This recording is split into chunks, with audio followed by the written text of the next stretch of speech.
오늘의 사건 반장입니다. 전직 국가대표 선수 출신이 운영하는 패러글라이딩 업체에서 체험을 하다가 추락 사고를 당했다는 제보가 들어왔습니다. 피해자는 한 달간 입원을 했는데 해당 사고를 낸 파일럿은 아직까지 제대로 된 배상을 해주지 않고 있다는 주장입니다. 정신질환을 앓는 남성이 일면식도 없는 여성의 집을 찾아가 30분간 문을 두드리는 등 위협을 했다는 제보가 들어왔습니다. 가해자는 현재 정신병원에 입원한 상태인데 가해자 부모는 적반하장의 태도로 일관하고 있다는 주장입니다. 뾰로로 안녕하십니까. 자, 오늘 수요일 게스트는 오윤성 교수님이 나와 주셨습니다. 예, 오늘도 빨리빨리 시작을 하도록 하죠. 예, 진실 추적자 사건 반장 시작합니다. 어제 전해드렸죠. 지난 9월 부산 서면에서 만취한 주한미군 병사들한테 깔려서 전치 6주 무릎 인대 파열 사고를 당한 20대 여성 사연 말이죠. 경찰의 미온적인 대처로 사고 이후 2달이 지나도록 조사에 진척이 없다. 뭐 이런 내용이었는데 사건 반장 방송 이후에 이 부산 진경찰서에서 제대로 파보겠다는 입장을 저희한테 전해왔습니다. 자, 경찰 여러분들 정말 고생 많으신 거 알죠? 조금만 더 관심을 가져주셨으면 합니다. 오늘 출연자 소개 올리죠. 예, 백다희 아나운서, 박지훈 변호사, 박상희 한국열린사이버대 교수, 오윤성 순천향대 교수 나오셨습니다. 안녕하세요. 안녕하세요. 예. 뭐 이런 별난 방송이 다 있어 하고 호기심으로 입문했다가 지금까지 보고 있네요 하신 홍승희님. 자, 부산 사하입니다. 예, 방귀대장 뿡뿡이 여기 있네요. 어디 갔는지 찾았더니 정비를 받든 새 차를 사든 어떻게 좀 해라 좀 하신 권경애님. 자, 문경 휴게소입니다. 화장실이 바로 옆인데 그거 가기 싫어가지고 저기서 방뇨를 하네. 아이고. 하신 김기현님. 자, 지난 10일 서울 종로 별다방입니다. 너 종 내려! 하신 노태우님. 자, 뉴욕에서도 노조 캠페인 동참합니다. Put your foot down! 하신 혜리님. 자, 전북 익산 용안면입니다. 아유, 여기 벚꽃 폈어. 어쩜 좋아. 나무도 봄인 줄 착각했나 봐요. 하신 김수현님. 자, 대구 달성입니다. 날이 추워져서 양이들도 따뜻한 차량 보닛 위에 저렇게 앉아서 몸을 녹이네요. 차량 스크래치 안 났으면 좋겠는데요. 하신 배지화님. 자, 강원도의 정주리님, 황선영님, 천순애님, 윤희진님, 회진님, 이성호님 모두 사랑합니다. 재미는 물론 의리를 함께하는 아세사바 뉴스 750 대한민국과 전 세계 동포 가족 여러분의 시선을 모아서 출발합니다.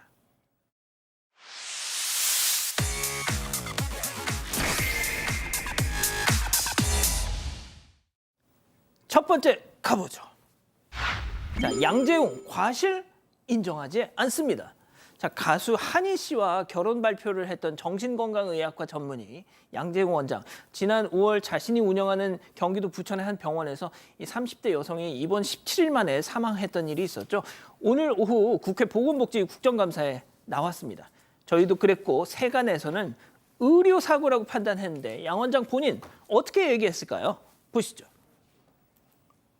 증인, 유가족 만나서 사과는 했습니까? 사과 안 했어요? 아직 안 만났어요? 네, 아직 저는 진료기록부에 사망 전날과 당일 당직 의사가 격리 강박을 지시한 것으로 되어 있어요. 그런데 그날 현장에 당직인은 없었다고 합니다. 저 증인 맞아요? 어머니 송구하지만 지금 수사 중인 사안이고 제가 이거는요 환자 상태를 보지도 않고 지시를 한 것이고요. 진료 기록부를 허위로 작성한 건데 증인 인정합니까? 내과 의사가 있어도 내과에 보내지도 않고 고통을 호소하는 환자한테 시끄럽다고 강제로 가두고 묶어불고 안정차 먹이는 것이 그것이 치료입니까? 주의 의무 위반, 병원 가실 인정하십니까? 인정하지 않습니다. 자, 지난 7월 30일 그 연예기획사 그 소속사에서 사과문 발표했을 때 법적 책임 다하겠다, 유가족께 사과드린다 뭐 이랬던 걸로 저는 기억을 하는데 자, 병원 앞에서 1인 시위를 하고 있는 유가족들을 아직 안 만났군요. 네, 양 원장은 오후에 국회 보건복지위원회 국정감사 증인으로 출석을 했습니다. 방금 보신 장면은 지난 5월에 사망한 환자와 관련해서 질문을 받은 모습인데요. 유가족을 만나서 사과를 했느냐는 거였는데 양 원장은 보신 것처럼 아직 이렇게 답을 했습니다. 또 환자 사망 당시 현장에 당직 의사가 있었는지 했는지 또 누가 환자에게 격리와 강박을 지시했는지 등의 질문에 대해서는 수사 중인 사안이라고 즉답을 피했고요. 이어 병원의 과실을 인정하냐 이 질문에는 인정하기 어렵다고 했습니다. 유가족에게 사과할 뜻이 있으면 사과하라고 했을 때는 저희 병원을 믿고 입원을 시키셨는데 안전하게 회복시켜드리지 못해서 다시 한번 사과드린다라고 대답을 했습니다. 자, 수사 중인 사안이라서 답변 드리기 좀 점점점. 뭐 변호사가 그렇게 얘기하라고 좀 조언을 했겠죠. 자, 결국 병원 과실 아직은 인정 못하겠다. 법정에서 따져보겠다. 뭐 그런 거? 맞습니다. 유가족이 양재원 원장 등 의료진을 업무상 과실치사 혐의로 경찰에 지금 고소한 상황이고요. 아마 민사소송도 제기될 가능성이 있겠죠. 자, 이런 상황인데 국가수 부검 결과 사인이 나왔습니다. 급성 가성 장폐색. 아마도 추측컨대 이 양재원 원장 등 의료진이 투약한 그 약 때문에 아마 그런 어떤 사망이 발생했지 않을까 추측되는 부분이고 이건 확인이 좀 돼야 됩니다. 또 지금 좀 나왔지만 환자 상태를 보지 않고 지시한 측면이 보입니다. 주치의가. 이거는 진료기록부를 허위로 작성하기 때문에 의료법 위반의 가능성도 있다고 지금 의원이 지적을 하고 있고요. 업무상 과실치사, 진료기록부 허위 작성 등 이런 것들이 문제될 것으로 보입니다. 자, 뭐 아시겠지만 이 일이 있고서 그 가수 한희 씨하고 이 결혼 일정을 좀 미뤘죠. 자, 좋습니다. 다음 이어가죠. 이중주차 했다가 점점점입니다. 제보 영상 만나보시죠. 자, 차 뒤로 한 남성이 다가옵니다. 자, 주머니에서 뭔가를 꺼내더니 이리저리 만지작 굴리고 살펴보다가 왼손에 꼭 쥐는데요. 그러고는 아이고 허리야 비가 오려나. 자, 주변을 쭉 스캔하더니 다시 차 뒤로 와서 왼손으로 꾹 차가 앞으로 슬슬 밀리는데요. 그러더니 아유 훨씬 보기 좋네 하면서 자신의 차로 갑니다. 자, 뭘 한 걸까요? 그렇죠. 흠집 로고 양옆으로 자 싹 저 흰 줄 스크래치 저 두둥 진짜 막 스크래치가 가득합니다. 예. 아이고 저거 봐봐. 자, 백다희 아나운서 2012년 9월 28일이 혹시 무슨 일인지 아십니까? 아니요, 모르겠습니다. 뽑은 지 한 달밖에 안 됐던 제 차가 당산역 부근에 세워뒀는데 저렇게 긁혔던 날입니다. 잊을 수가 없어 아직도. 네, 제보자도 비슷할 것 같은데요. 이 부산 기장군의 한 아파트 지하 주차장에서 일어난 일입니다. 이 제보자에 따르면 이 아파트는 주차 공간이 부족해서 밤에 이중 주차를 하는 건 좀 다반사고 주민들도 어쩔 수 없다 보니까 서로 이해를 해주면서 하고 있다고 합니다.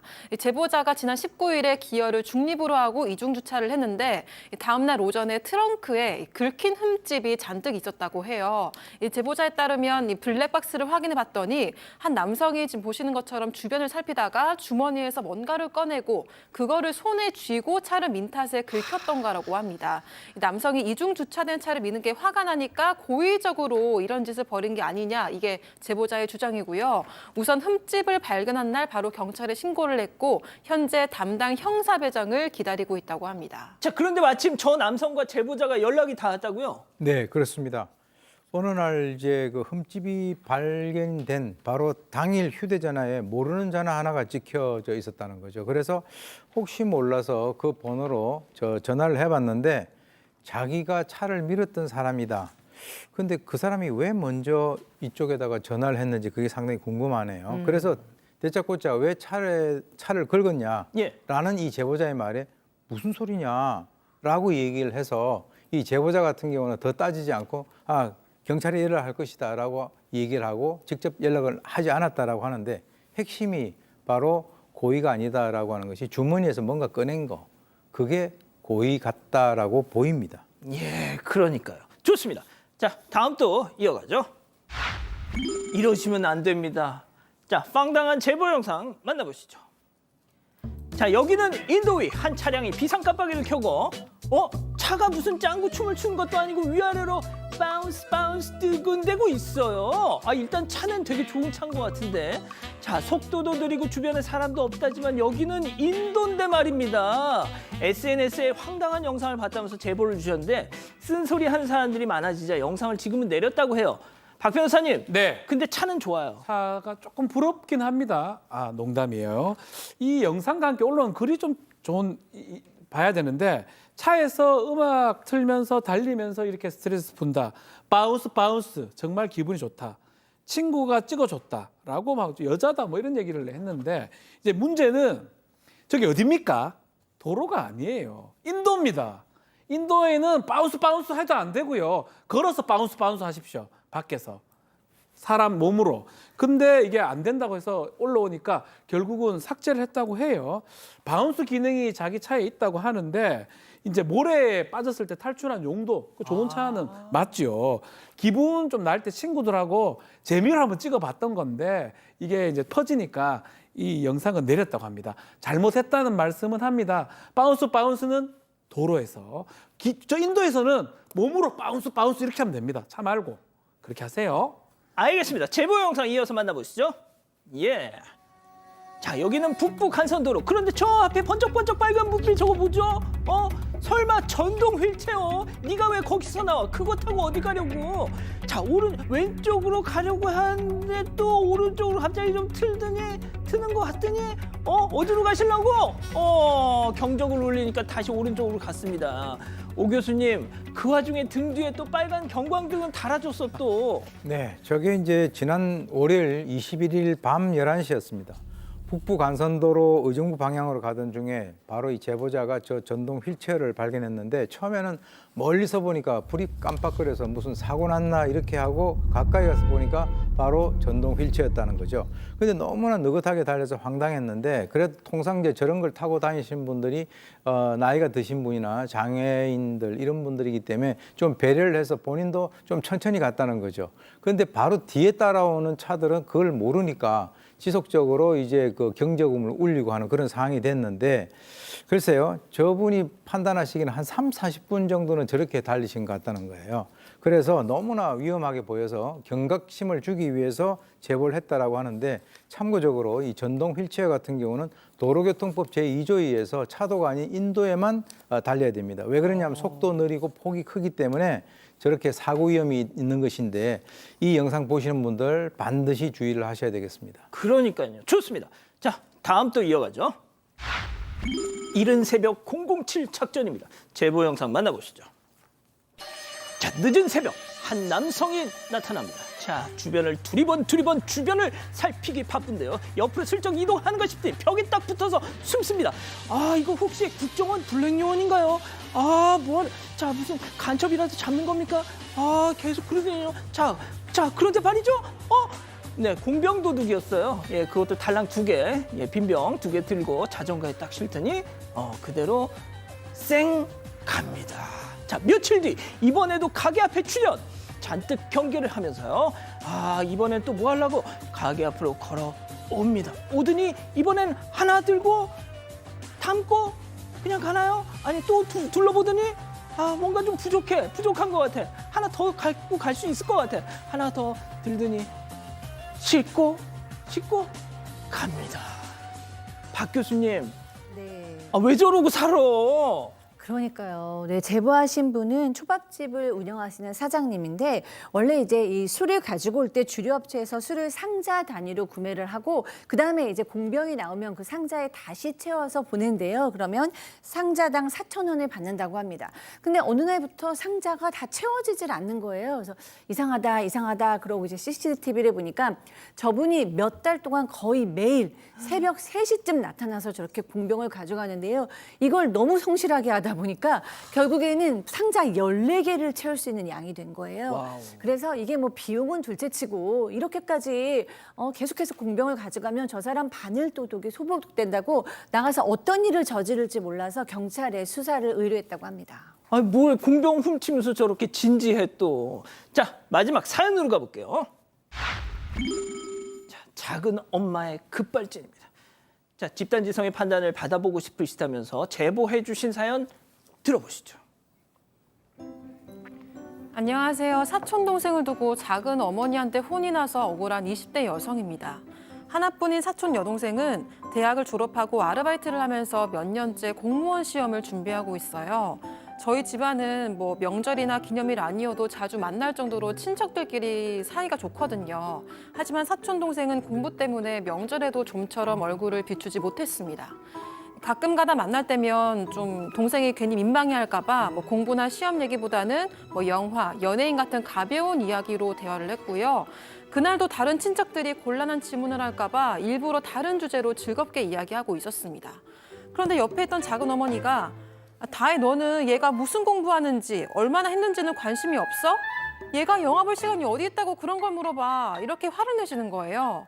사촌 동생이 민망해져가지고 엄마 왜 그래 하면서 말렸는데요. 괜히 민망할까 봐 일부러 안 꺼낸 거라고 해명을 해도 듣지를 않으셨습니다. 오히려 정말 너무 섭섭하다. 주변에 공무원 친구들도 많다며 팁도 알려주면 얼마나 좋아? 이렇게 꾸짖기까지 하시는 거예요. 일단 죄송하다고는 했는데 생각할수록 정말 억울합니다. 나름 배려해서 말을 아낀 건데 작은 어머니가 너무 예민한 거 아니에요? 자, 그렇군요.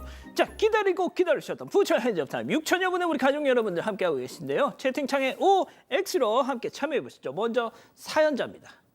어머, 작은 엄마 혹시 저희 엄마세요? 제가 상위 친언니라도 되는 거예요? 명절에나 얼굴 잠깐 보는 사촌지간에 신경을 쓰네 안 쓰네. 잔소리를 좀 하신다는 게 좀 웃기다 이 상황 진짜. 그러면 작은 엄마는 저 취직할 때 뭐 아는 척한 거 있었어요? 그리고 원래 수험생한테는 모른 척 해주는 게 예의라고요. 기껏 생각해줬더니 별꼴이야 진짜 동그라미. 그렇군요. 아닙니다. 더 들어보세요. 자, 다음은 작은 엄마입니다. 어머머머머, 다혜 얘 좀 봐. 작은 엄마한테 말본새 좀 봐 이거. 아니 형님, 다혜 도대체 어떻게 키우신 거예요?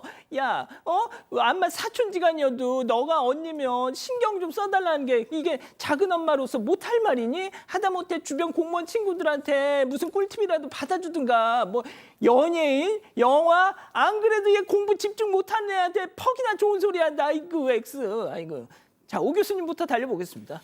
예, 지금 요즘에 저렇게 하는 것이 어떻게 보면 상대를 배려하는 것으로 아주 알려져 있는 것인데 아마 저 작은 어머니라고 하는 분이 어떻게 보면은 우리가 이제 저걸 이렇게 얘기합니다. 자기 참고적 조망 수용이라고 하는데 상대 마음을 읽을 때 자기 기준으로 이제 하는 거예요. 그러니까 저렇게 배려를 해서 얘기를 한다라고 그렇게 생각을 하는 것이 아니라 아니 제가 무슨 시간이 있어서 영화를 갖다 보냐 이제 이런 식으로 얘기를 갖다 하시는 것 같은데 그렇게 하면서도 본인은 자신의 생각이 객관적이고 합리적이다라고 아마 생각을 하실 겁니다.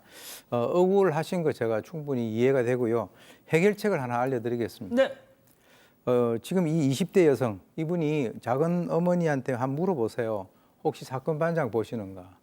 사건 반장을 계속 보시면 저런 얘기를 안 하실 텐데 이게 핸드 부처 타임 이거 쭉 보시면 일반적으로 이렇게 본인이 합리적인 판단을 하실 거라고 봅니다. 그렇군요, 박 교수님. 네, 저희가 연휴 때 가족끼리 이제 싸움이 날 때 어떻게 이야기를 해야 되는가라고 얘기할 때 상대방이 듣기 싫은 이야기는 굳이 하지 말자라는 얘기를 많이 하잖아요. 그러니까 그런 의미에서 오늘 이제 이 의뢰하신 분은 저쪽에서 아직 취직이 안 된 거니까 공무원 시험 보는 거가 예민했으니까 내가 그 주제를 피해서 가야겠다라고 결정을 하시고 배려를 해서 일부러 얘기를 안 하신 거예요. 근데 또 이쪽에서는 서운하셨던 거죠. 이렇게 오해가 있을 수는 전 있다고 생각해요. 왜냐하면 그래도 언니인데 좀 동생이 뭐 잘하는지 뭐 좀 도와줄 거 없는지 이렇게 관심을 안 가져주는 사촌이긴 하지만 친자매처럼 지금 친한 관계라는 거잖아요. 오해는 하실 수 있는데 이 언니가 아니 그게 아니고 제가 일부러 얘 상처받을까 봐 안 한 거예요 라고 얘기했으면 그랬구나. 내가 몰랐다. 이렇게 받아주셔야 되는데 끝까지 귀를 닫으시다면 그러면 이제 서로의 오해가 풀리지를 않겠죠. 박 변호사님, 예. 이 친형제도 감당해야 되는데 뭔 사촌 형제까지 챙겨? 피해 의식이거든요. 지금 딸에 대한 어떤 불신 이런 게 가득한 것 같아요. 작은 어머니께서 자꾸 이렇게 말하면 말할수록 더 합격이 멀어지는데 그 공무원 시험에 합격의 꿀팁은 없어요. 그걸 알지 못합니다. 이 제보자가 본인이 아는 거고 본인이 가장 더 알거든요. 이런 얘기 하면 할수록 불리해지고 안 좋아지는데 왜 이렇게 하는지 모르고 앞으로는 가만히 계시면 따님 이제 합격할 건데 며칠 될 때까지만 좀 참으시면 좋을 것 같아요. 그렇군요. 자, 백다현 아나운서. 네, 아니 이 사촌 동생한테 상처를 주는 거는 이 사연자가 아니라 오히려 작은 어머니인 것 같고요. 오히려 사연자를 조용히 불러가지고 좀 힘든 건 없는지 공부는 어떤지 좀 물어봐주고 좀 주변에 공부한 친구들 있으면은 좀 조언도 좀 부탁해 이렇게 얘기를 했으면은 사연자가 더 잘 챙겨줬을 것 같아요. 그래서 그런 게 많이 아쉬웠습니다. 네, 가족분들 의견도 볼게요. 라떼님, 작은 엄마가 스트레스가 많은 것 같습니다. 그러려니 하세요라고 하셨고요. 람제님은 친구들한테 꿀팁 받아서 알려줘도 간섭한다고 뭐라고 했을 것 같아요 라고 하셨습니다. 그리고 코롱님은 신경 써달라고 부탁을 하세요. 왜 조카에게 화를 내는 건가요? 라고 하셨습니다. 그러니까요. 자, 사반 제보 메일과 카톡 제보 채널에서는 많은 사연 제보 기다리고 있습니다. 정윤주님 보고 계시죠? 친정 아버님이 치매 초기 판정을 받으셨대요. 이 서울과 통영을 오가면서 치료 중이신데 이 아버님을 지난 22일 저녁 7시 40분 통영행 천일역에 고속버스에 모신 뒤에 배웅을 했단 겁니다. 아빠 휴게소 화장실 가지 말고 꼭 차에만 있어 라는 신신당부와 함께요. 자, 그런데 결국 그날 밤 아버님의 치매가 발현이 됐다는 겁니다. 이 금산 휴게소에서 아버님이 실종이 되셨대요. 금산이 통영이신 줄 알고 주변 산을 막 헤매다가 2시간 만에 발견됐답니다. 자, 그런데 놀라운 건 천일역에 버스에 타고 있던 모든 승객들이 그 시간을 불평 없이 기다리고 심지어 함께 찾으러 다니셨다는 겁니다. 세상에! 자, 지난 22일 밤 통영행 천일역에 버스에 지금 저 버스에 타셨던 모든 분들 정말 너무너무 감사합니다 하셨네요.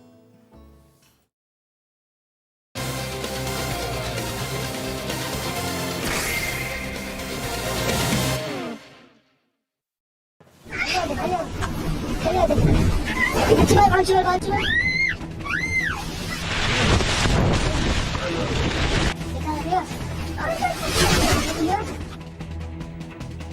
큰 맘을 먹고 시도한 패러글라이딩. 하지만 이륙과 동시에 풀숲에 떨어지고 맙니다. 이 사고로 피해 여성은 한 달이나 병원 신세를 져야 했는데요. 하지만 패러글라이딩 업체 측은 이런 사고는 처음이라고 해명했고 함께 탄 파일럿 역시 배상 이야기가 나오자 태도가 돌변했다고 합니다. 왜 이런 일이 벌어졌던 걸까요? 자, 박 교수님 혹시 패러글라이딩 해보신 적 있어요? 저는 늘 해보고 싶었지만 용기를 못 내서 못 해봤습니다. 예. 근데 용기를 내서 하신 분의 제보가 들어왔습니다. 네, 그렇습니다. 이 8월 여름 휴가 이야기인데요. 남편과 함께 이제 여름 휴가를 가서 패러글라이딩을 해봐야겠다라고 결정을 하고 이제 시도를 합니다. 그런데 돌아갈 때 보니까 이제 뭐 헬멧을 주었고 동의서를 작성을 했습니다. 그리고 환복을 했어요. 그런데 그 외에 보호장구는 없었고 안전교육도 없었고 그 외에 뭐 수칙 안내 이런 것도 없었다고 합니다. 그 활공장으로 가는 과정에서 주저앉지 마세요, 점프하지 마세요라는 얘기만 했어요. 근데 정말로 이제 열심히 해보려고 그냥 그런 뭐 주저앉거나 점프하지 않고 최선을 다하고 있었지만 출발하자마자 풀숲에 저렇게 떨어지고 맙니다. 그래서 다치셨다는 제보예요. 여기에 대해서 이제 이게 제보자의 주장이고요. 업체 측의 또 주장은 안전교육 영상은 그 사무실에 틀어져 있었다. 그리고 동의서에 다 내용이 있었다. 그걸 보고서 동의한 거다라고 얘기를 하고 그냥 뭐 안전교육은 많이 할수록 좋지만 뭐 그렇게 할 수가 있냐. 그래서 가는 길에 간단하게 설명을 해주었다라고 얘기했습니다.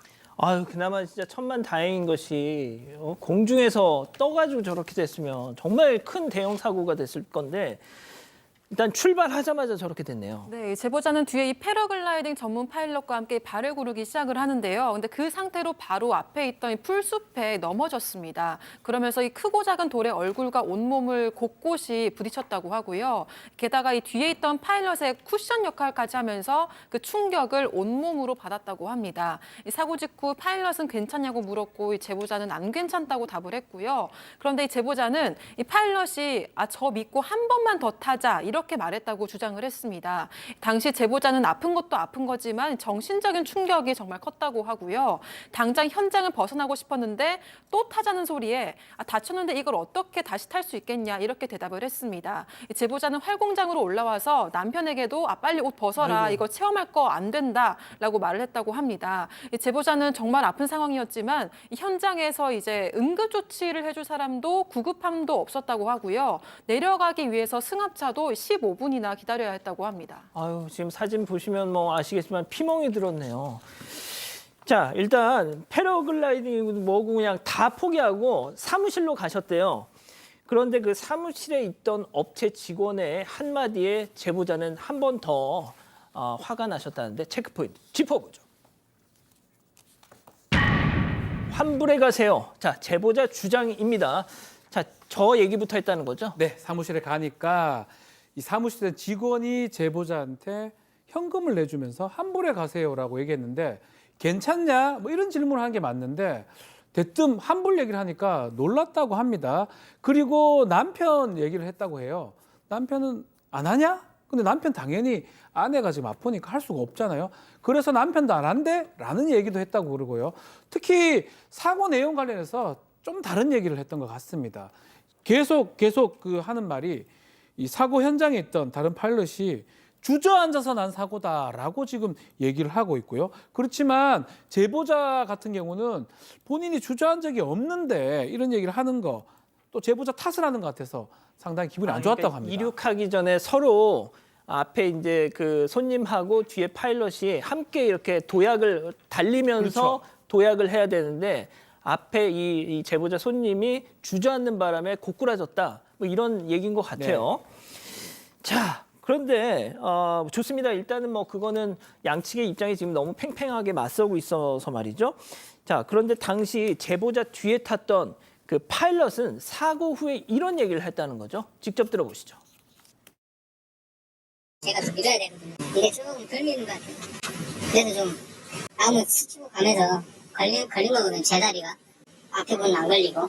뭐 제가 잘못한 거죠. 뒤에서 보고 있는데도 무서워서 앉는 게 아니라 달리려고 하는 게 보이다가 뭔가 이렇게 뜨는 거에서 떴다가 이렇게 딱 주저앉으니까 제가 걸린 거고 힘이 부족한 거예요. 앞으로 추진력이 좀 더 쐈어야 되는데.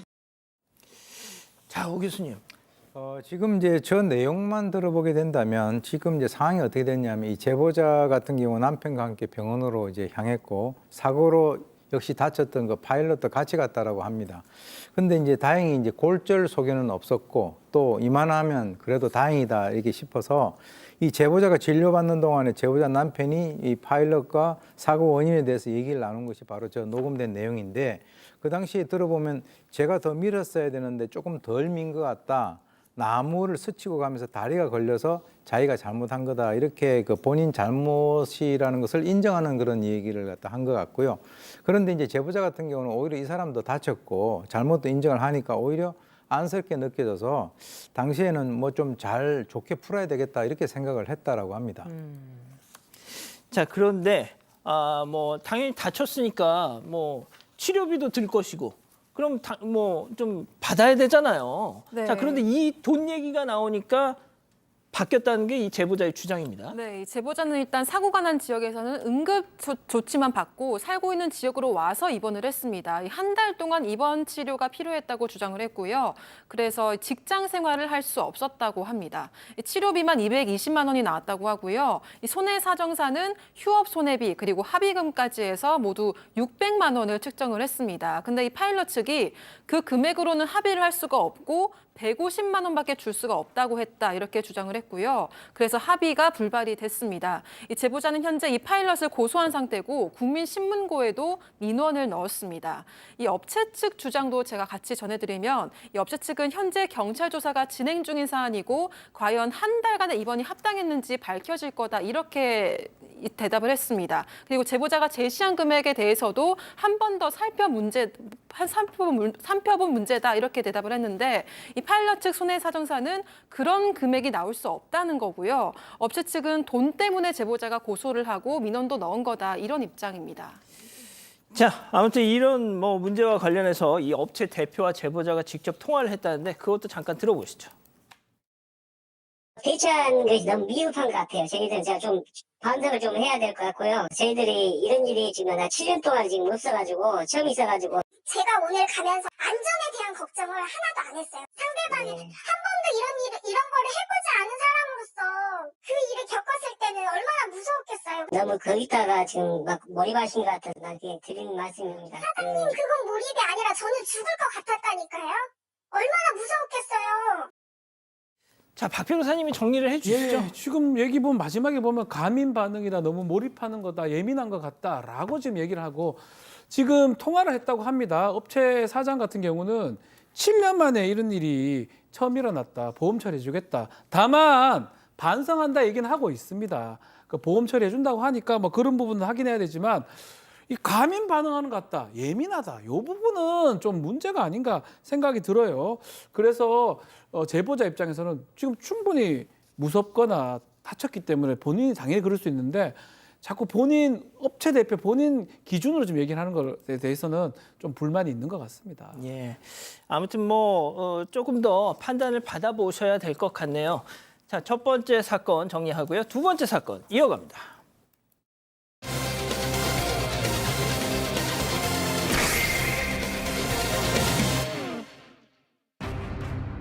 정신질환을 앓는 남성이 일면식도 없는 여성의 집을 찾아가 30분간 문을 두드리는 등 위협을 했다는 제보가 들어왔습니다. 가해자는 현재 정신병원에 입원한 상태인데 가해자 부모는 적반하장의 태도로 일관하고 있다는 주장입니다. 무슨 일이 있었던 건지 알아봅니다. 이 제보자께서 보배드림이라는 그 온라인 커뮤니티에 이걸 지금 올리셨는데 그 며칠 전에 저희한테 제보를 주셨어요. 네, 제보자는 울산 중구의 한 빌라에 살고 있는 여성이고요. 지난 4일 오전 9시쯤에 이 현관문을 두드리는 소리에 잠에서 깼다고 합니다. 택배기사나 검침 직원인가 싶었는데 문을 너무 세게 두드려서 깜짝 놀랐다고 합니다. 그래서 인터폰을 봤더니 현관문 앞에 흰색 모자를 쓴 남성이 어슬렁거리면서 서 있었다고 해요. 그런데 제보자가 확인하는 걸 알자 이 화면에 잡히지 않게 숨었다고 합니다. 그러면서 문을 거의 부술듯이 치고 초인 정도 계속 눌렀는데요. 이런 행동을 무려 약 30분 동안이나 했다고 하고 제보자는 너무 무서워서 경찰에 신고를 하고 결국 남성은 현행범으로 체포가 됐습니다. 자, 뭐 둥둥둥둥 막 두드리고 지금 계단 밑으로 살짝 숨어 있어요. 자, 그런데 잡혔습니다. 간신히. 자, 일면식도 없었지만 알고 보니 옆 빌라에 사는 사람이었다. 그리고 더 충격적인 거는 이 사람이 찾아온 이유. 네, 그렇습니다. 옆집, 옆 건물에 사는 20대 남성, 나 12월부터 이 빌라 집 문 두드렸고 여성이 샤워하는 걸 내가 그동안 봐서 오늘은 어떻게 한번 해보려고 그랬어요. 라고 얘기를 하는 거예요. 경찰한테요. 네, 아니, 빌라 주민한테 아마 얘기했는데 그걸 다 들은 것 같습니다. 근데 그 제보자뿐만 아니라 다른 빌라 주민들의 문도 두드리고 다녔대요. 근데 보니까 이 남성 조현병을 앓고 있는 상황이었다고 합니다. 그러면서 제보자와 원래 아는 사이라고 주장을 했어요. 제보자께서는 우리는 일면식도 없는 사이다라고 얘기를 했고요. 근데 남성이 옆 빌라 꼭대기층에 사는데 제보자 사는 빌라에 작은 화장실 창문이 있다고 합니다. 아, 그렇죠. 근데 이제 보통 이제 안 보이는데 그 옥상으로 올라가면 보인대요. 깜깜하면 옥상에 누가 있는지 모르잖아요. 그러니까 이제 샤워를 할 때 그 옥상으로 올라가서 샤워하는 걸 봐왔던 겁니다. 그러니까 옆에 있던 빌라 주민들도 어쩐지 옥상에 문 닫히는 소리가 좀 자주 났다라고 얘기했습니다. 그 지금 앞서 그 사파는 뭐 너무 이제 크게 한 거고 정말 작은 환기창 있잖아요. 지난 여름에 얼마나 더웠습니까? 그리고 이게 문을 닫아 놓으면 눅눅해지니까 환기 물 마르라고 이렇게 문을 열어 놓을 수밖에 없잖아요. 자, 조현병 환자들이 환청, 망상 등으로 충동적으로 범행을 저지르는 경우가 간혹 있기는 하죠. 하지만 제보자 주장에 따르면 이 남성의 행동 너무나 멀쩡했다는 거죠. 들어보시죠. 주차장 쪽에서 어떤 분이 들어가실 때 뒤에 숨어 있다가 쫓아오셔서 들어오셨어요. 그리고 그 장갑 끼고 있잖아요. 저는 그것도 솔직히 찜찜하거든요. 경찰관한테 여쭤봤을 때 뭐 그 사람이 그냥 꼈다라고 말을 했대요. 그렇게 넘어가셨다고 하더라고요. 근데 제가 봤을 땐 저가 조금 오버하는 걸 수도 있지만 장갑을 꼈다는 건 지문을 안 남기려는 게 조금 더 크다고 보거든요. 경찰한테 얘기했는데 그건 계획범죄라 보기 어렵다고 하셔가지고.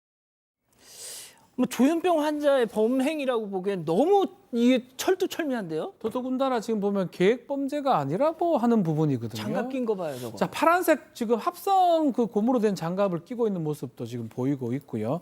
아마도 지문을 남기지 않기 위해서 했던 게 아닌가라는 게 제보자의 주장이긴 한데 일단은 경찰에서 이걸 확인을 못하고 있는 상황이고 더 충격적인 거는 건물 밖 CCTV를 좀 확인해 보니까 이 사람이 빌라 들어올 때요. 지금 저 장면인데요. 예. 주차장에 숨어 있다가 딴 사람이 들어갈 때 이 출입자 들어갈 때 문이 열리잖아요. 싹 따라 들어가는 모습. 비밀번호 모르니까. 모르잖아요. 싹 따라서 들어가는 모습이기 때문에 이거 계획적인 거 아니냐라고 경찰에게 문의를 했다고 하지만 경찰은 어떤지 계획범죄 아니다. 보기 어렵다라고 답변을 했다고 합니다. 자, 저 남성 바로 정신병원에 입원했다고는 합니다. 결국 제보자는 가해 남성 대신 그 부모와 직접 얘기를 했는데 이런 말을 했다는 거죠. 체크포인트 짚어보죠. 아이 사람이 눈이 있는데 이게 무슨 얘기일까요? 이 가해자 아버지와 통화 내용 직접 들어보시죠.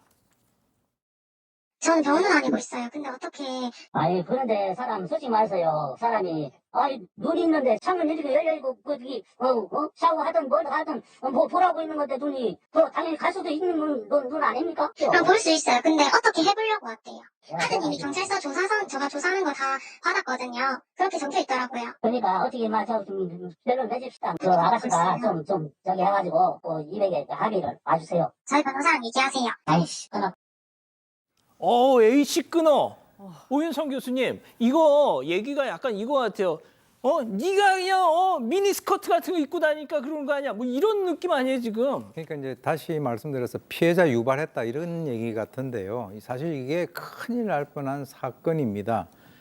그리고 이제 우리가 통상 이제 말 한마디로 천냥빚을 갚는데 부모님의 저렇게 얘기를 하기 때문에 이제 문제가 되는 것인데요. 사실 제일 먼저 가해자 어머니하고 만났대요. 그랬더니 이 어머니 하신 얘기가 아이를 잘못 키웠다. 잠도 제대로 못 잤다. 그렇게 해서 이제 그대로 뭐 끝난 것 같은데 그래서 앞으로 어떻게 하실 거냐 이렇게 얘기하니까 화를 내면서 내가 한 거 아니지 않냐 이렇게 쏘아붙였다라고 해요. 그리고 이제 아까 아버지하고 이제 통화를 하면서 나온 얘기가 사람이 눈이 있는데 샤워하는 걸 보면은 눈길이 갈 수도 있는 거 아니냐. 여기서부터는 조금 이제 너무 지나치게 나가신 것 같고요. 또 정신이 이상해서 그렇지 정상인이었으면 그렇게 했겠느냐라고도 얘기를 했습니다. 일종의 2차 가해라고 보는데요. 그래서 이제 그쪽에서는 좀 무마를 하자. 자식 키우는 입장에서는 조용하게 끝나고 싶다라고 해서 합의를 하자라고 종용을 해서 이쪽에서는 변호사와 얘기를 하세요라고 하니까 아까 같이 성질 내면서 전화를 갖다가 확 끊어버리는 그런 상황까지 갔습니다. 참 이럴 수가 있습니까 이게? 자, 그런데 더 청천벽력 같은 소식. 가해자 그 남성 기소유예 처분만 받았다는 거 아닙니까? 자, 그것도 주거 침입죄만 혐의가 돼서 송치가 됐는데 검찰에서 기소유예. 기소유예는 뭐냐 하면 범죄 혐의는 인정되지만 처벌하지 않겠다. 아주 좋은 처분입니다.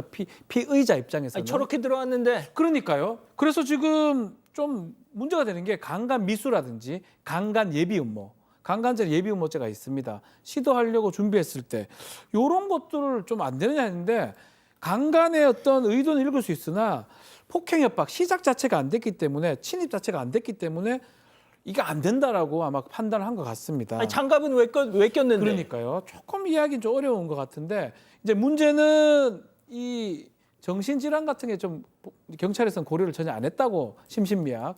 그렇지만 좀 봤을 때는 경찰이 그런 것들을 고려하고 아니면 검찰도 아마 그런 것들을 좀 고려한 게 아닌가 추측이 됩니다. 아니 CCTV 카메라 사각으로까지 숨는데 저 정도면 예비음모죄 같은 건 된다고 봐야 될 것 같은데 참 납득하기 어렵네요. 자, 그리고 이 가해자 부모님 아까 들었던 A씨 끊어 어떻게든 아들을 또 집에 다시 데려오겠다는 그런 입장이라고 하더라고요. 네, 맞습니다. 이 가해자는 아직 정신병원에서 치료를 받고 있는 상황인데요. 가해자 부모는 합의 여부와 상관없이 언젠가 아들을 데리고 나올 거라고 했고 병원에서 치료가 다 끝났다는 연락을 받았다고 주장을 했습니다. 경찰도 입원을 더 이상 강제를 할 수 없는 상황이고요. 일정 기간 이상 입원은 전적으로 보호자가 결정하는 사안이라고 합니다. 가해자 부모는 아들 치료를 잘 시키겠다고 약속을 하면서 이런 일이 또 발생을 하면은 이사비를 지원해 주겠다는 조건을 걸었습니다. 제보자도 방법이 없다고 생각을 하고 일단 합의를 했다고 하는데요. 나중에 검찰에 연락을 해보니까 보호자가 정신질환자 관리를 잘하겠다고 약속을 한 게 기소유예 결정에 어느 정도 영향을 준 것 같다고 합니다. 자, 아들내미 간수 잘하겠다 뭐 약속을 받았지만 이거 믿을 수 있습니까? 내가 피해자라면? 자, 그렇게 불신하는 이유가 있습니다. 들어보시죠. 그 당일날은 원래 병원에 가는 날이었대요. 저희 사건 터진 날. 아버지는 기사님이셔가지고 없으셨고요. 어머님은 뭘 하고 계셔서 관리가 안 되고 있었는데도 어떻게 말 한마디로 기소유예가 됐다는지 저는 이해할 수가 없어요. 그렇게 케어가 안 되는데 알겠습니다. 케어할게요. 이렇게 한다 해서 기소유예? 이거는 저는 아니라고 보거든요. 그냥 이제는 베테랑식으로 나와버리면 저희는 이제 지금 정말 답이 없잖아요. 자, 박 교수님, 아까 이사비를 지원해주겠다는 조건을 걸었다. 네. 아, 이사는 본인들이 가야 되는 거 아니에요? 그 피해자 보고 이사비, 이사 가면 이사비 지원. 저 이것부터 좀 걸렸어요, 아까. 저는 많이 걸리네요. 왜냐하면 지금 이 가해자의 부모님들이 이 상황을 지금 너무 경미하게 생각하는 것 같아요. 이런 일이 또 있으면 이사비를 주겠다.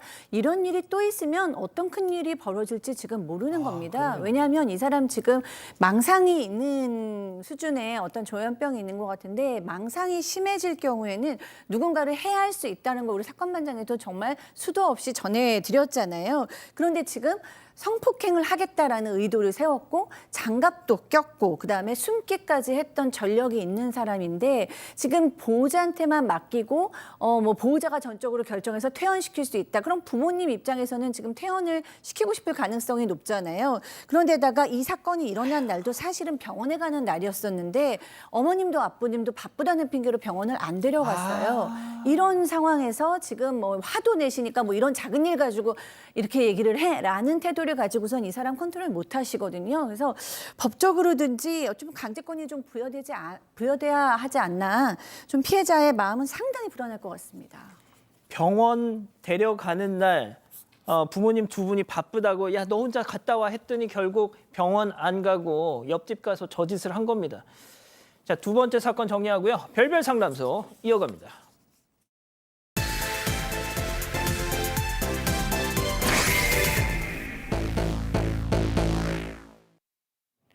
한 중년 여성이 혼자서 음식점 안으로 들어갑니다. 그런데 여성을 본 사장은 주문을 받지 않고 어딘가로 전화를 하는데요. 잠시 뒤 여성의 남편이 도착합니다. 곧이어 경찰까지 출동했습니다. 아무 죄도 없이 연행이 됐다는 여성. 대체 어떻게 된 일인 걸까요? 자, 사반 가족분 제보인데요. 자, 식당에 찾아갔다가 경찰에 끌려 나온 여성. 그 배후에는 남편이 있었습니다. 네, 이 제보자는 60대 여성인데요. 몇 개월 전부터 남편이 부쩍 짜증을 많이 냈다라는 거죠. 그런데 이게 다른 가족들도 비슷하게 느꼈던 것 같습니다. 어느 날 딸이 자기 어머니에게 와서 엄마, 아빠가 좀 이상하다. 그러면서 아주 충격적인 얘기를 했습니다. 다른 여자가 있는 것 같다. 그래서 딸이 하는 얘기가 자기 앞에서 아빠가 자꾸 엄마가 여자로서 매력이 없다라는 심한 욕을 한다라고 하면서 또 자신에게 남자 몸 만드는 법을 물어봤다. 왜 딸한테 남자 몸 만드는 법을 물어봤는지 모르겠는데 자관 그렇게 얘기했답니다. 그래서 이 여성이 딸 앞에서는 그래 알겠다라고 아무렇지 않는 척 했는데 남편이 자는 틈을 타서 휴대전화를 몰래 보려고 했더니 거기에 비밀번호가 걸려 있었다는 거죠. 그래서 차선책으로 남편의 회사 가방, 옷가지 등을 뒤지고 또 남편의 바지 뒷주머니에서 포장 용기가 닫혀 있는 게 아니라 이미 뜯겨져 있는 정력제를 발견했대요. 그러니까 사용 예정이 아니라 이미 사용을 했다라고 하는 그런 의미가 되겠죠. 문제는 이들 부부 사이에 3년이 넘도록 부부 관계가 일체 없었다라고 하니까 이것의 용도가 과연 무엇인가 궁금합니다. 들으신 것처럼 뭐 시쳇말로 리스 부부였는데 이미 정력제 포장이 뜯겨져 있다. 자, 과연 그래서 이 아내분은 남편한테 너 이거 당신 이거 뭐야 했겠죠. 자, 실제 제보자의 얘기 들어보시죠. 처음에는 아무런 생각 없이 남편을 깨웠어요. 그래서 여보 이게 뭐야, 왜 이런 게 있어? 그랬더니 일어나서 침대에서 내려오더만 자다가 너무너무 무서운 얼굴로 막 그걸 확 내까치는 거예요. 그러면서 이거 서로 하나씩 나눠갖고 그래서 내가 나눠주려고 산 거라고 하면서 막 그걸 뺏어가지고 막 너무너무 무서운 얼굴로 화를 내는 거예요. 박 변호사님, 예. 혼자 먹을 것도 없는데 그걸 왜 나눠줘, 그걸 좋은 거를. 그걸 근데 말이 안 되는 거죠. 막 그럼에도 불구하고 더 따지진 않았다고 합니다. 자, 그렇지만 남편이 잠자는 그때 좀 이용해서 아내가 좀 이상하다 생각이 들어서 차로 갑니다. 그래서 블랙박스를 좀 확인하려고 하는데 그 찰나에 남편이 뒤에 쭉 서서 보고 있었던 거예요. 뭐하러 이렇게 소리를 아마 질렀겠죠. 그래서 블랙박스를 확인을 못했는데 이 아내가 임기응변으로 야, 다 봤어. 아, 더러운 짓 하고 라고 넘겨짚었다고 해요. 예. 그렇게 얘기하니까 야, 증거 있어? 남편이 화를 냈다고 하고요. 이 한마디를 남기고 이 남자는 아내를 밖으로 내쫓고 그대로 차를 타고 가출을 해버렸다고 합니다. 그 뒤로 잠수를 탔어요, 그럼? 네, 남편은 이 아내 연락을 다 무시했고요. 딸 휴대전화로 뭐 직장 동료 전화로 수십 번 넘게 전화했지만 한 통도 받지 않았다고 합니다. 결국 여성은 남편을 회사로 찾아가서야 겨우 만날 수 있었는데요.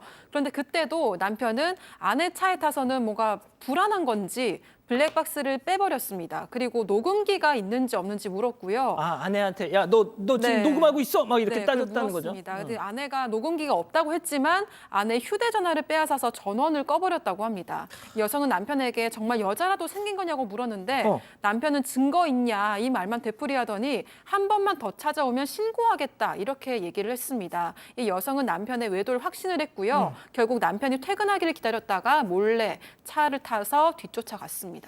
박 교수님 결국 이제 미행을 했네요, 남편을. 네, 그렇습니다. 남편은 살고 있던 동네에서 1시간이나 떨어진 음식점으로 갔습니다. 그런데 그 음식점에서 여사장이 나오더니 같이 차를 타고 어떤 공원으로 간 거예요. 공원으로 가서 막 음식을 싸온 거를 이렇게 뜯어서 먹으면서 막 데이트를 하는 거였습니다. 근데 그 데이트 즐기던 공원은 2달 전에 남편이 SNS에 프로필 사진으로 올렸던 것과 동일했다고 합니다. 그래서 여성이 남편이 떠나기를 기다렸어요. 그리고 손님이 없는 걸 확인하고 음식적으로 들어갔습니다. 그런데 이 여사장, 이 여성이 들어올 때 깜짝 놀라기는커녕 경찰에 신고할게요. 그러고 바로 경찰에 신고를 해버린 거예요. 누군 줄 알고? 그러니까요. 알았던 거죠. 그러면서 이 남편한테도 연락하신 당신 여기로 좀 다시 오라고 막 이런 거예요. 그러니까 그 남편도 오고 경찰도 오고 그랬는데 남편도 오고 나서 굉장히 뻔뻔스럽게 저 여자 내 부인이지만 내 스토커다. 라고 얘기를 하면서 경찰한테도 스토커 빨리 체포하라고 막 얘기를 했어요.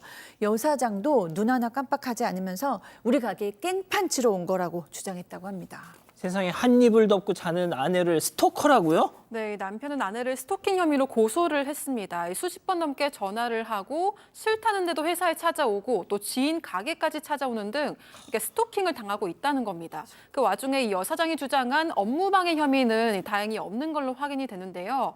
그러니까 졸지에 스토커로 고소를 당한 건데 이 문제는 이 불륜 증거가 없다는 겁니다. 결국 여성은 음식점 주변 사람들에게 알아봐가지고 남편의 내연녀로 추정된 여성이 유부녀고 아이도 3명이나 있다는 걸 확인을 했습니다. 또 물어서 이 여사장의 남편과도 만나게 되는데요. 본인도 6개월 전부터 아내의 불륜을 의심해 왔고 두 사람이 부인 못할 확실한 증거도 있다고 말을 했습니다. 증거 있어. 네, 근데 이제 애들이 3명이고 이혼 생각이 없다면서 아, 죄송하지만 불륜 증거는 못 드리겠다 얘기를 하고 여성을 돌려보냈다고 합니다. 자, 박 변호사님, 불륜 증거도 못 잡고 결국 본인은 스토커가 벼랑간 돼버리고. 참 문제죠. 그 이후에 더 문제가 생깁니다. 어느 날 소장이 날라옵니다. 이혼 소장이죠.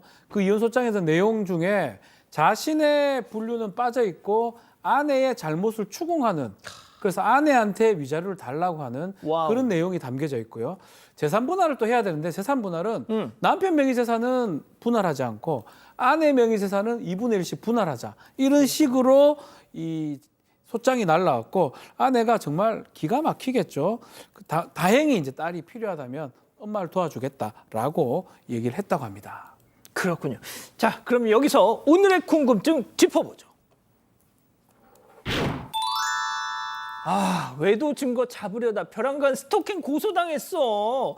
아니, 불륜은 심증은 확실해. 물증을 지금 하나 못 잡아서 이러는데 이게 당하고만 있어야 하느냐 이러는데 자, 일단 뭐 법적인 거는 우리 박 변호사님께 여쭤보고요. 마지막에. 자, 오 교수님. 글쎄요, 이제 외도 증거를 잡으려고 하다가 이 스토킹 그 죄로 고소를 당하는 이런 것들은요, 사실은 이제 간통죄가 없어지고 난 이후에 굉장히 자주 발생하는 그런 대표적인 그런 현상입니다. 사실 이제 스토커들을 방지하기 위해서 만든 그 스토킹 방지법이 이런 데 악용되고 있다라고 하는 것이 현실적으로 굉장히 슬픈 일인데요. 글쎄요, 아내를 스토커라고 고소를 한 남편, 대한민국에 저는 이런 얘기는 좀 처음 들어보는 것인데 정말 이게 뭔가 좀 정의 구현이 잘못되어 가고 있다라는 생각이 드네요. 그러니까 말입니다. 자, 박 교수님. 네, 이 아내가 정말 뭐 계산할 줄 몰라서 이렇게 당했겠습니까? 사실 그 순간에 아내로서 애정도 있고 신뢰도 있고 그동안의 가정을 꾸려왔던 한 입을 덮던 남편을 그래도 마지막까지 믿고 싶은 마음으로 그냥 그렇게 들어간 거 아니에요. 그런데 이 남성 정말 남편이지만 너무 치사하고 너무 비열합니다. 저는 아직 그 법적인 걸 잘 몰라서 그런지 모르겠지만 이거 이혼을 안 해주고 버텨야 되는 거 아닌가라는 생각이 좀 들었습니다. 그렇군요. 자, 박 변호사님. 예. 어떻게 좀 조언을 해주시겠어요? 일단은 스토킹 처벌법 위반은 안 될 가능성이 높아 보입니다. 부부라면 이제 그런 서로 어떤 의무와 책임이 있기 때문에 어느 정도 했는지는 알 수는 없지만 그렇게 간다고 찾아러 간다 해가지고 스토킹이 되기는 어렵습니다. 아니, 아내가 남편 회사 가는 게 뭐가 스토커야? 협조 의무가 있거든요. 법률상 부부라면 협조, 부양 이런 의무가 있기 때문에 그거를 스토킹으로 어떤 규율해서 처벌하기는 어렵다고 보고 다만 이제 불륜 증거를 잡기 위해서 본인이 법을 위반할 가능성도 있어요. 예를 들어서 위치 추적을 한다든지 아니면 뭐 다른 해킹을 한다든지 이러면 다른 범죄가 될 여지가 있는데 지금 상황에서는 뭐 다른 범죄가 될 거는 안 보입니다. 그렇죠. 블랙박스 본 거가 이게 그냥 본 거는 크게 큰 문제가 없기 때문에 그리고 지금 그 블랙박스 본 거하고 여러 가지 다른 좀 정황적 증거를 통해서 만약에 불륜 상대방의 부정행위를 주장한다면 법원에서도 인정받을 가능성도 있습니다. 그렇군요. 아니면 뭐 전화 통화 내역이라든지 예. 그런 것들을 통해서 하면 어느 정도는 인정받을 수 있지 않을까 생각이 듭니다. 그렇군요. 자, 우리 가족 여러분들도 지금 막 너무 화가 나셨어요. 네, 리사님께서도요. 부부 사이에 무슨 스토킹인가요? 라고 하셨고요. 이산아님, 이 사연에서 남편이 정말 악질이네요. 라고 하셨습니다. 드래곤이님은 메모리칩부터 숨겼어야 하는데 라고 하셨습니다. 아유, 진짜 아내한테 스토커라뇨 이게. 자, 별별 상담소 이렇게 정리하고요. 잠시 전한 말씀 듣고 오겠습니다. 누구에게나 허락되지 않은 길이라 해서 누구나 즐길 수 없는 것은 아니다. 모두가 모터스포츠를 사랑하는 그날까지.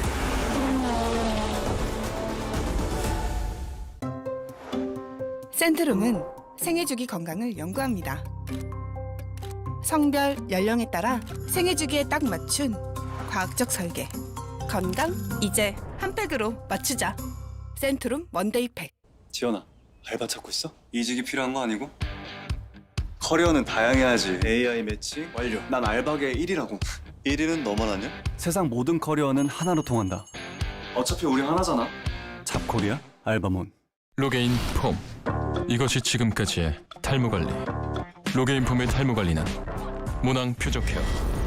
특허받은 폼 타입으로 탈모를 치료합니다. 두피 케어를 넘어 모낭 표적 케어로 로게인 폼. 사랑하는 사건 반장 가족 여러분, 행복한 밤 보내시고요. 저희는 내일도 사반 750 저녁 7시 50분에 다시 옵니다. 안녕히 계십시오.